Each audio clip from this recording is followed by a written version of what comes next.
என் பேர் காசிமா. எங்க அப்பா ஆட்டோ டிரைவர், எங்க அம்மா ஹவுஸ் ஒய்ஃப் தான். 6th world cup carrom tournament participation பண்றதுக்காக எனக்கு வாய்ப்பு கிடைச்சது.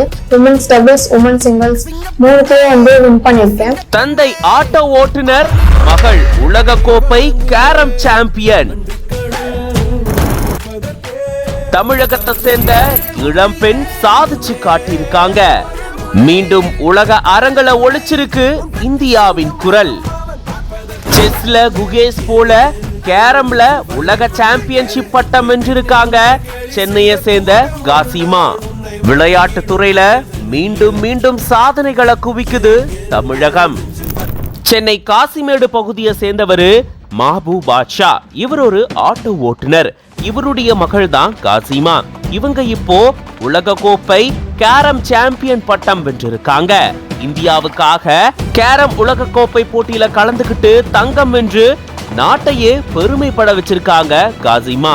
12 வருஷமா இவங்க கேரம் விளையாண்டுட்டு வரக்கூடிய சூழல்ல தன்னுடைய தந்தை தான் கேரம்ல தனக்கு குரு அப்படின்னு சொல்லியிருக்காங்க. இவங்களுடைய தந்தை டிஸ்ட்ரிக்ட் லெவல்ல கேரம்ல விளையாடி இருந்திருக்காராம். போதிய பணம் இல்லாததால இவரால் அதை தொடர முடியல. ஆனா தன்னால இதை பண்ண முடியலனாலும் தன்னுடைய மகள் சாதிக்கணும் அப்படின்னு ஆட்டோ ஓட்டி தன்னுடைய மகளை உலக கோப்பை கேரம் சாம்பியன் ஆக்கியிருக்காரு இவரு.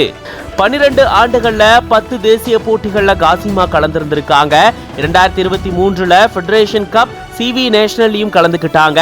ஃபெடரேஷன் கப்ல வின்னர், CV நேஷனல்ல 3ஆம் இடம் பிடிச்சதால இவங்களுக்கு உலக கோப்பை கேரம் சாம்பியன்ல கலந்துக்கிறதுக்கான வாய்ப்பு கிடைச்சிருந்திருக்கு. 3 பிரிவுகள்ல போட்டி பெற்று இவங்க இப்போ சாம்பியன் பட்டம் வென்றிருக்காங்க. இந்தியாவுக்காக தங்கம் வாங்கி கெத்தா திரும்பி வந்திருக்காங்க. இந்த போட்டியில கலந்துக்கிறதுக்கு போதிய பண வசதி இல்லாததால அரசு கிட்ட உதவி கேட்டப்போ துணை முதலமைச்சர் உதயநிதி ஸ்டாலின் அவர்கள் 1,50,000 ரூபாய் பணத்தை விளையாட்டுக்காக இவங்களுக்கு கொடுத்ததா இவருக்கு நன்றி தெரிவிச்சிருக்காங்க. உலக செஸ் சாம்பியன்ஷிப் பட்டம் வென்றிருந்திருக்காரு குகேஷ்.